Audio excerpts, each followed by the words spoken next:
What's up, YouTube? Today we're going to be talking about the Google Home automated system. And it was just announced yesterday, but it is a direct competitor to the Amazon Echo. And what it allows you to do is very similar things to the Echo.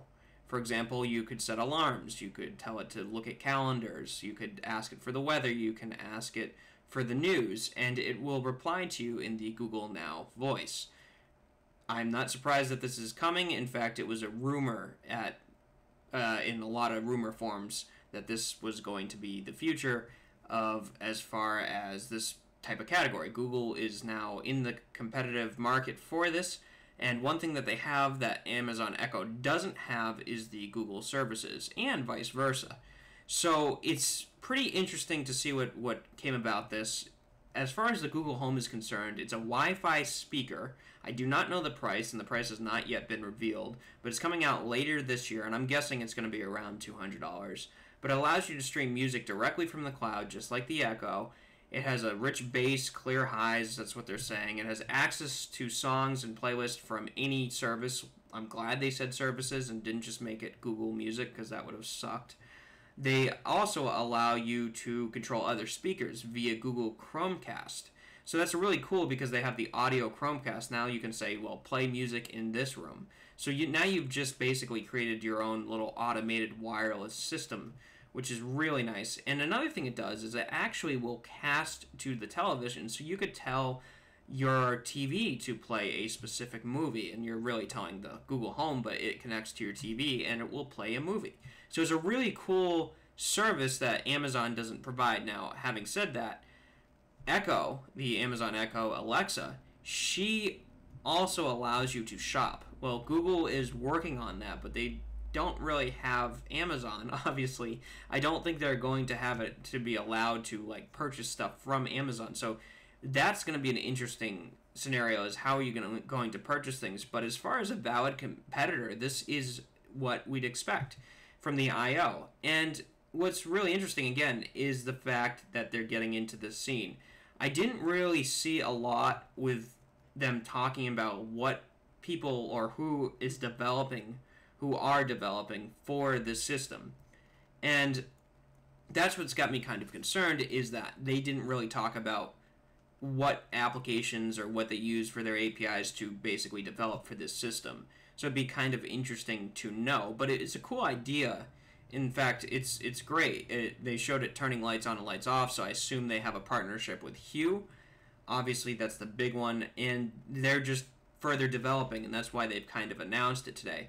Do I see this as a valid platform? I think I really do, because Google is a huge service, and they have a lot of services that work in conjunction together, so it's going to be interesting to see how this plays. But having said that, the Google On Hub it still is available, but nobody really buys it, was a way that you were supposed to be able to basically control your smart devices with the easy setup and everything like that, and they basically did no work for it. It didn't get many updates. So I'm a little bit concerned to see where Google takes this one. I have a feeling that they are going to be putting a lot of energy into this, because this is kind of a new version of what we're going to be used to using. And one thing they did that's really cool to end this is that they allowed multiple conversations with Google Now.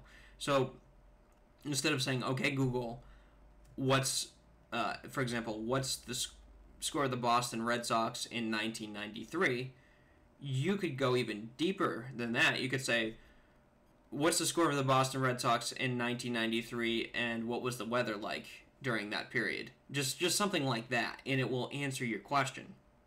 So you can have multi-level questions, which is about time. And or, for example, if you want to know, what year did the Red Sox win the World Series? Who was the most valuable player? Stuff like that.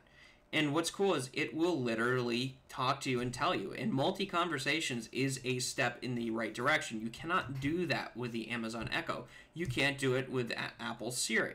You can't do that with Cortana. So Google actually did something that, in this terms, makes sense. You need to have multiple conversations with a computer system. That's kind of how it was in Star Trek, and that's what they're kind of basing it on. So it's really kind of a neat step in the right direction. So anyways, that's my thoughts in general, just concerns with the Google system, is that with Google Home, how many devices are going to be supported? How often are people going to really want to use this system?